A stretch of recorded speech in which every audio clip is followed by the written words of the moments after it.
कि हम अपने नोट्स को किस तरीके से बनाएं जिससे कि हम उससे मैक्सिमम आउटपुट निकाल पाएं। आज मैं वो सारे पॉइंट्स आपको बताने जा रहा हूं जो कि मेरे वो स्टूडेंट्स जो बहुत अच्छी रैंक्स तक पहुंचे हैं उन्होंने फॉलो किया है। क्योंकि अगर आपको ऐसा लगता है कि नोट्स बनाने की जरूरत नहीं है, बाद में बना लूंगा और मैं अभी सुन लेता हूं, तो उस केस में क्या होगा ना, आप अपना 100% फोकस नहीं कर पाएंगे। अगर आप सुन रहे, चीज और बता दूं, कुछ बच्चों को हाईलाइट्स करने का शौक होता है ना। कई बार तो ऐसा लगता है देख करके कि ऐसा ब्रश निकाल करके यूं भैया पेंट चल रहा है? मैं देखता हूं कि लोग घर जाते हैं, नोटबुक खोल करके बैठ जाते हैं, पेज पलटने लग जाते हैं, कुछ क्वेश्चन जो लिखे होते हैं वो सॉल्व कर लेते हैं और यूं पढ़ते रहते हैं। भैया ये बेवकूफी मत करो, यही की तैयारी कर रहे हैं, ये ट्रेडिशनल मेथड्स हैं, इनको फॉलो मत करो, ये कोई बोर्ड एग्जाम की तैयारी नहीं है। और आज का जो टॉपिक है वो है कि हम अपने नोट्स को किस तरीके से बनाएं जिससे कि हम उससे मैक्सिमम आउटपुट निकाल पाएं। क्योंकि आप सभी को पता है कि आपके सिलेक्शन में सबसे ज्यादा इंपॉर्टेंट अगर कोई रोल प्ले करेगा तो वो है आपके क्लास नोट्स। और दूसरा, रिवीजन किस तरीके से किया जाए, क्योंकि जब तक आप रिवीजन नहीं करेंगे ना, और वो भी इफेक्टिवली, तब तक आप चाहे कितना भी पढ़ लीजिएगा, आप एक बहुत अच्छी रैंक तक नहीं पहुंच सकते। मैंने कई बार देखा है कि जो भी स्टूडेंट्स ऑनलाइन पढ़ रहे होते हैं उनको इन दो इंपॉर्टेंट फैक्टर्स के बारे में नहीं पता होता है। आज मैं वो सारे पॉइंट्स आपको बताने जा रहा हूं जो कि मेरे वो स्टूडेंट्स जो बहुत अच्छी रैंक्स तक पहुंचे हैं उन्होंने फॉलो किया है, या जब मैं जेईई की तैयारी किया करता था उस समय मैं फॉलो किया करता था। और आप ये विश्वास मान करके चलिए कि अगर आपने उन सभी पॉइंट्स को शिद्दत से फॉलो करना स्टार्ट कर दिया ना, तो धीरे धीरे तुम्हारा परफॉर्मेंस जो है वो बहुत ज्यादा इंप्रूव होने वाला है। चलिए, तो सबसे पहले बात करेंगे कि क्लास नोट्स किस तरीके से बनाए जाए। दोस्तों, जब भी कोई आपका लेक्चर स्टार्ट होता है ना, तो सबसे पहले नोट्स के टॉप कॉर्नर में एक तरफ आप डेट लिखिए और दूसरी तरफ लेक्चर नंबर लिखिए कि वो कौन सा लेक्चर है। जैसे कि सपोज आप काइनेमेटिक्स देखना स्टार्ट किए, तो जब लेक्चर स्टार्ट होगा तो वहां पे मान लीजिए वो काइनेमेटिक्स का 5th लेक्चर है, तो आप राइट कॉर्नर में लेक्चर नंबर लिखिए और लेफ्ट कॉर्नर में आप क्या करिए, डेट लिखिए। ये बहुत जरूरी होता है। इससे क्या होता है कि मान लीजिए कभी फ्यूचर में आप 3 या 4 महीने बाद आप उस लेक्चर नोट्स को रिवाइज कर रहे हैं और उस समय आपको अगर कोई डाउट आया, तो अगर आपने लेक्चर नंबर लिखा हुआ है तो आप वहां जाकर के रिकॉर्डिंग को तुरंत एक्सेस कर सकते हैं। ये बहुत इंपॉर्टेंट है। दूसरा, मैंने देखा है कि ऑनलाइन के दौरान जब क्लासेस चल रही होती हैं तो कई सारे ऐसे स्टूडेंट्स होते हैं, उनको लगता है कि क्लास के दौरान मैं सिर्फ सुनूंगा और समझने की कोशिश करूंगा, लेकिन मैं अभी नहीं लिखूंगा, और मैं क्लास के एंड होने के बाद में अलग से रिकॉर्डिंग को देख करके या फिर पीडीएफ को देख करके लिख लूंगा। ये आप बहुत बड़ा ब्लंडर कर रहे हैं। अगर आप इस प्रोसेस को फॉलो कर रहे हैं तो सच में बता रहा हूं कि दोस्तों, आपका परफॉर्मेंस जो है ना वो इंप्रूव हो ही नहीं सकता। क्योंकि अगर आपको ऐसा लगता है कि नोट्स बनाने की जरूरत नहीं है, बाद में बना लूंगा और मैं अभी सुन लेता हूं, तो उस केस में क्या होगा ना, आप अपना 100% फोकस नहीं कर पाएंगे। अगर आप सुन रहे होंगे तो क्या होगा कि 4 से 5 मिनट बाद एकदम से आप डेविएट हो जाएंगे, है ना। आपको एकदम से याद आएगा कि यार इस बार तो आरसीबी आईपीएल जीत गई, यार घर में क्या खाने में बना हुआ है, यार स्कूल में मैंने उसको मैसेज किया था उसका रिप्लाई नहीं आया। मतलब डिस्ट्रैक्ट होने के बहुत ज्यादा चांसेस हैं। आप हर 10 से 15 मिनट बाद इधर उधर किसी और दुनिया में खो जाओगे। लेकिन जब आप नोट्स साथ ही साथ बना रहे हो, मतलब सुन रहे हो लिख रहे हो, सुन रहे हो लिख रहे हो, इससे क्या होगा, डिस्ट्रैक्ट होने के चांसेस बहुत कम होंगे। हाँ, मैं मानता हूं कि कई बार ऐसा होता है कि टीचर ने स्लाइड चेंज कर दी और हम सारे कॉन्सेप्ट नहीं लिख पाए, लेकिन अगर आप बहुत फोकस होकर के सुन रहे होगे ना, तो 75% चीजें आप बहुत अच्छे से लिख पाएंगे।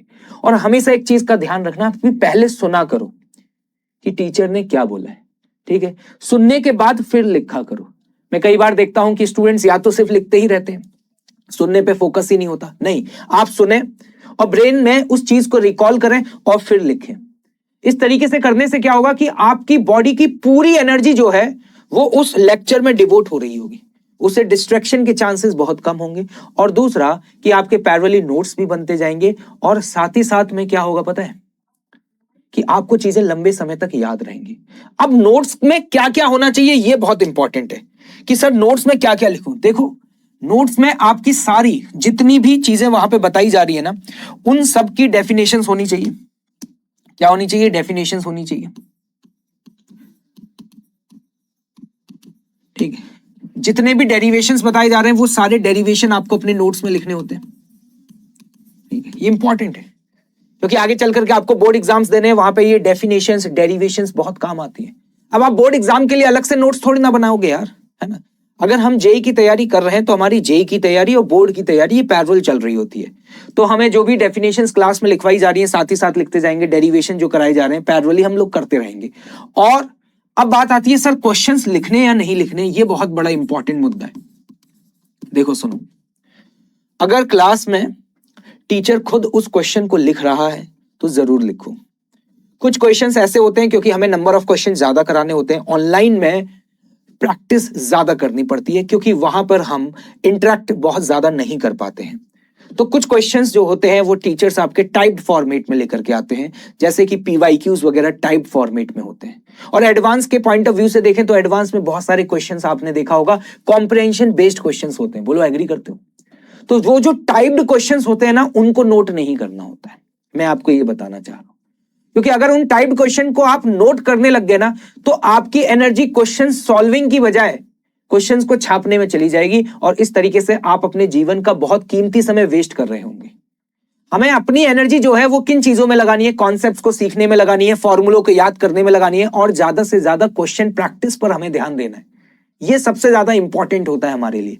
लेकिन हम क्या करते रहते हैं, मोस्ट ऑफ द टाइम हम टाइप्ड क्वेश्चंस को लिखते रहते हैं। आपको क्या करना होता है ना, जो टाइप्ड क्वेश्चंस है ना, सुन लो ध्यान से, उन टाइप्ड क्वेश्चन में क्वेश्चन नंबर लिखो, ठीक है, कि वो क्वेश्चन नंबर क्या है, ठीक।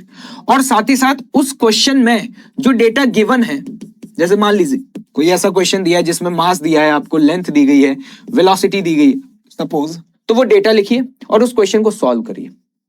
याद रखिएगा, पहले खुद से अटेम्प्ट करिए फिर टीचर का सॉल्यूशन देखिए। ये दोनों प्रोसेस पैरेलल होनी चाहिए। कई बार क्या करते हैं स्टूडेंट खुद से ट्राई नहीं करते, ट्राई करिए, ठीक है।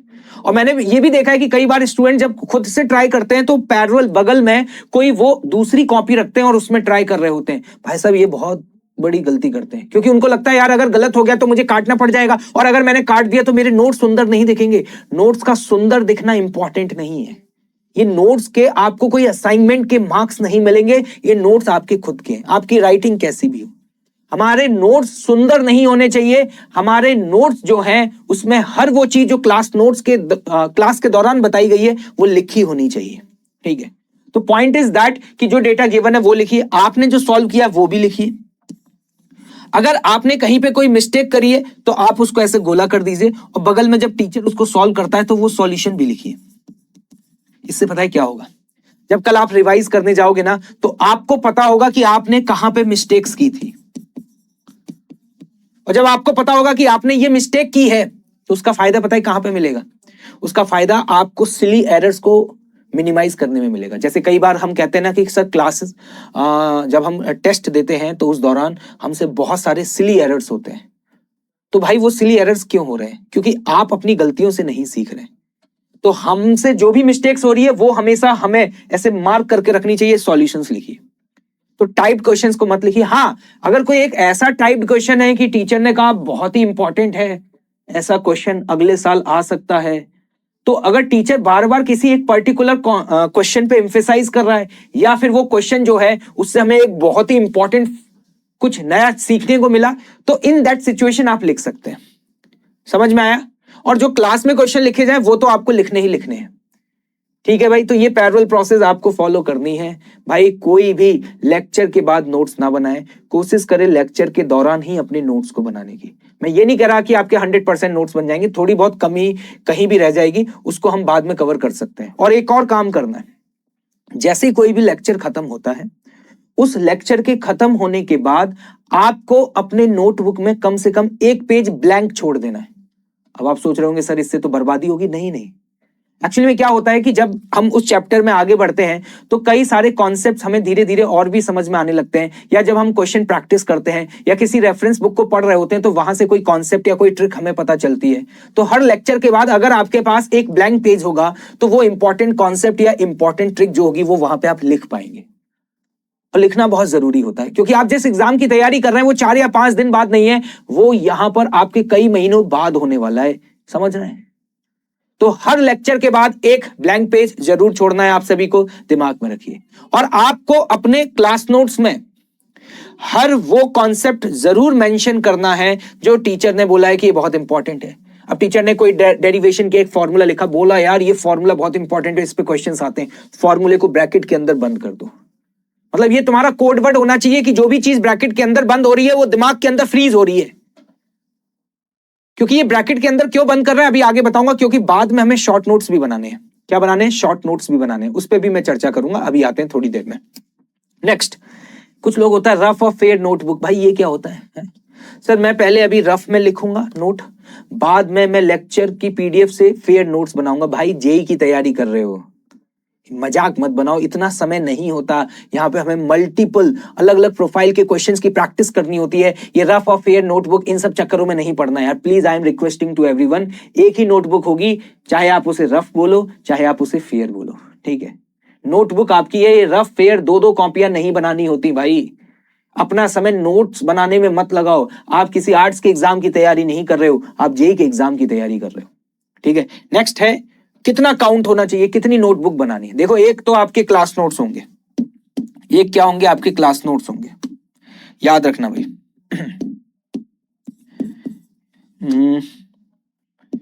यस, एक होगा आपके क्लास नोट्स, ठीक है? दूसरा क्या होगा? जब एक चैप्टर कंप्लीट हो रहा होगा तो आप चैप्टर में बहुत सारे कॉन्सेप्ट, बहुत सारे फॉर्मूलाज पढ़ते हैं, और जब आप क्वेश्चंस प्रैक्टिस करते हैं तो आपको समझ में आता है कि यार आज की क्लास में जो 10-12 चीजें बताई है ना, उनमें से या 2 या ये 3 कॉन्सेप्ट पे बार बार क्वेश्चन पूछे जा रहे हैं।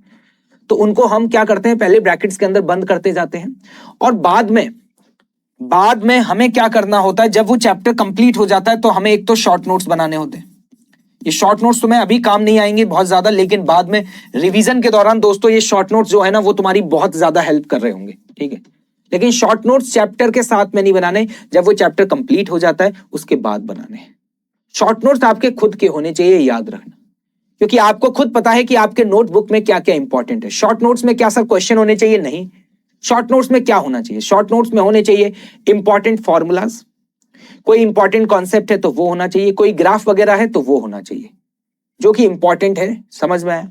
इसके अलावा दोस्तों होमवर्क के लिए कितनी नोटबुक होनी चाहिए? तो मैं कहूंगा कि होमवर्क के लिए आपके पास 2 नोटबुक होनी चाहिए। कितनी? 2। जैसे आप एक मोटी सी नोटबुक ले लीजिए, उसके 2 हिस्से कर दीजिए। तो इससे मतलब ये नहीं कह रहा फाड़ देना, समझ रहे हो? 2 हिस्से करने का मतलब है कि आगे का हिस्सा, और मतलब 2 पार्ट बना दीजिए, पार्ट 1 एंड पार्ट 2।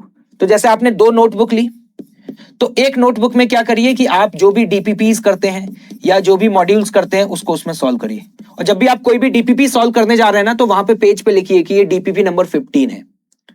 इससे क्या होगा कि कल अगर जब आपको रिवीजन करना होगा और मान लीजिए डीपीपी नंबर 15 में आप क्वेश्चन नंबर 5 में अटक गए, तो आपको पता होना चाहिए कि लास्ट टाइम आपने ये कहां पे अटेम्प्ट करी थी।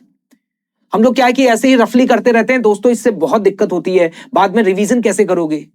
बाद में क्या करोगे? मान लो डीपीपी नंबर 15 के क्वेश्चन नंबर 5 में अगर आपको डाउट आ गया, तो वो क्वेश्चन नंबर 5 का सॉल्यूशन आप कहां से ढूंढोगे, कहां पे सर्च करोगे? तो इसलिए सॉल्यूशंस मेंटेन करना बहुत जरूरी है। रफ फेयर इंपॉर्टेंट नहीं है, लेकिन आपको पता होना चाहिए कि भाई डीपीपी नंबर 15 मैंने कहां पे सॉल्व करी थी। तो कॉपी का आधे हिस्से में इधर हम डीपीपी सॉल्व करते हैं और आधे हिस्से में हम क्या करते हैं? मॉड्यूल को सॉल्व करते हैं। मतलब आप अपना होमवर्क मेंटेन करिए।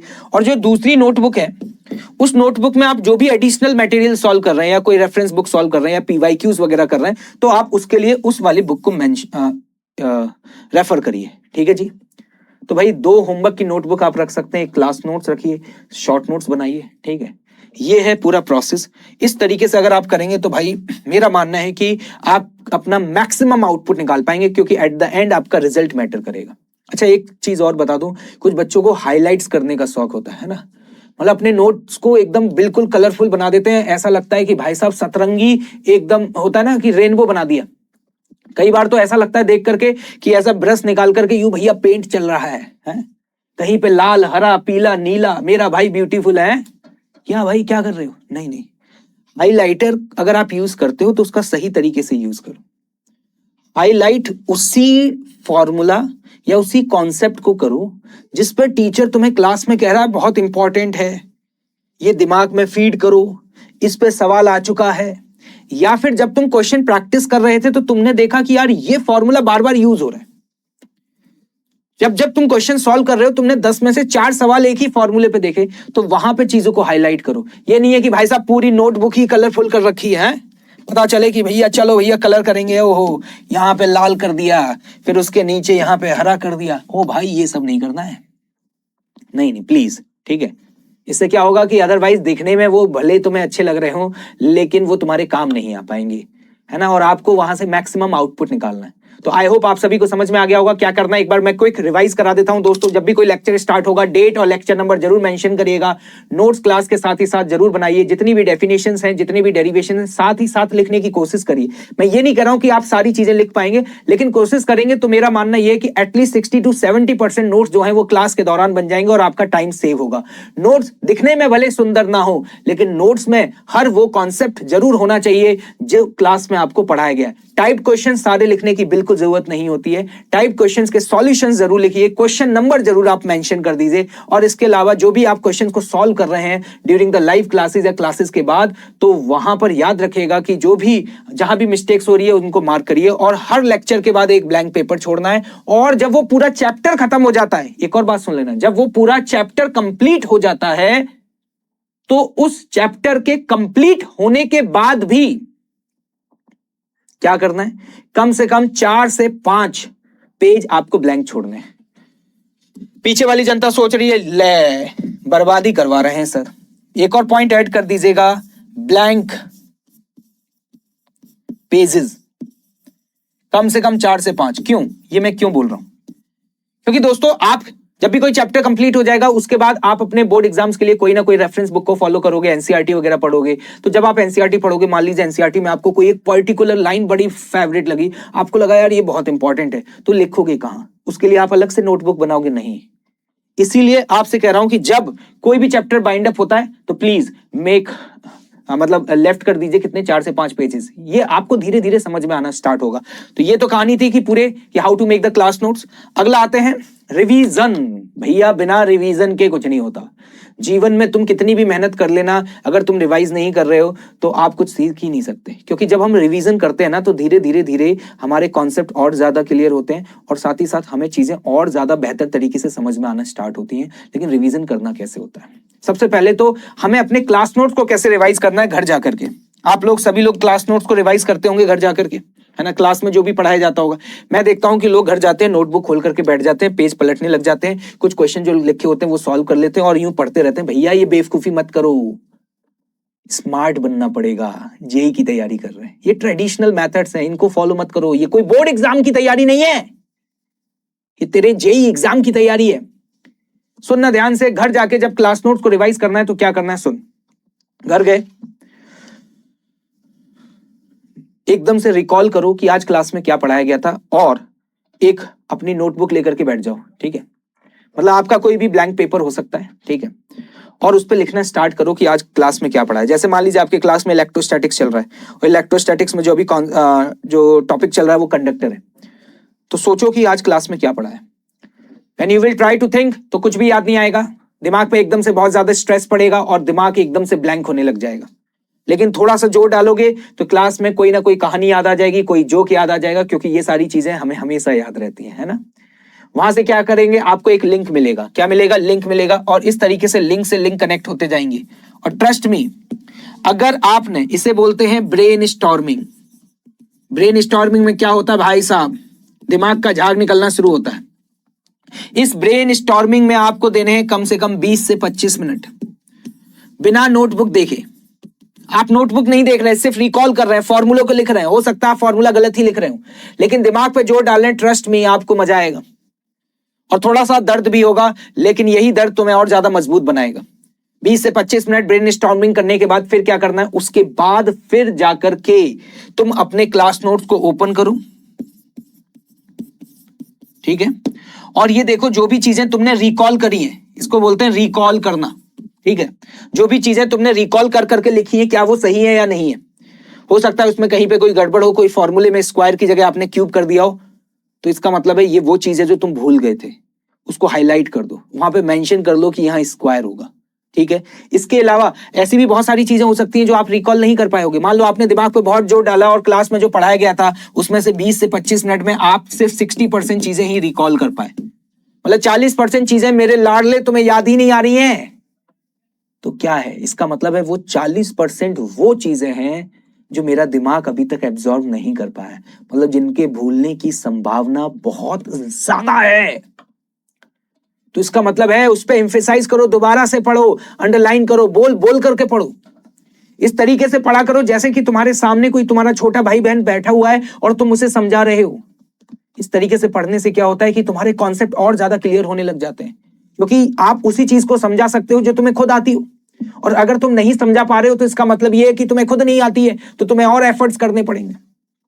तो इस तरीके से अगर तुम अपने क्लास नोट्स को रिवाइज करोगे ना, तो वाकई में तुम्हें मजा आएगा। और जब कोई भी चैप्टर कंप्लीट हो जाता है और उसके बाद कभी भी रिवीजन करना हो ना, तो रिवीजन के दौरान भी आप पहले एक बार शॉर्ट नोट्स को देखिए, सारे फॉर्मूलों को लिखिए, उसके बाद नोट्स के वो क्वेश्चन जो तुमसे ड्यूरिंग द क्लास नहीं हुए थे, नोट्स के वो क्वेश्चन जो करने के बाद भी तुम्हें कॉन्फिडेंस नहीं आ रहा है, उन क्वेश्चंस को दोबारा से रीअटेम्प्ट करना है। उन क्वेश्चंस को दोबारा से आपको क्या करना है, रीअटेम्प्ट करना है। तो देखिए ये है पूरी प्रोसेस इफेक्टिवली अपने क्लास नोट्स को रिवाइज करने की। ठीक है, तो आई होप सो आपके मन में बहुत सारे डाउट्स थे जो कि इस वीडियो के माध्यम से क्लियर हो गए होंगे। इसके अलावा भी मैं आगे भी इस तरह के और भी गाइडेंस सेशन आपके लिए लाता रहूंगा। ओवरऑल आपका कैसा एक्सपीरियंस रहा कमेंट सेक्शन में आप जरूर बताइएगा। ठीक है, और आप और किन किन टॉपिक्स पे चाहते हैं कि मैं इस तरह के वीडियोस बनाऊं, और मैंने जितने भी टॉपर स्टूडेंट्स को पढ़ाया है उनका जो एक्सपीरियंस है वो आपके साथ शेयर करूं, तो एक बार कमेंट सेक्शन में जरूर बताइएगा। Thank you so much. जय हिंद, जय Bharat, bye bye, take care.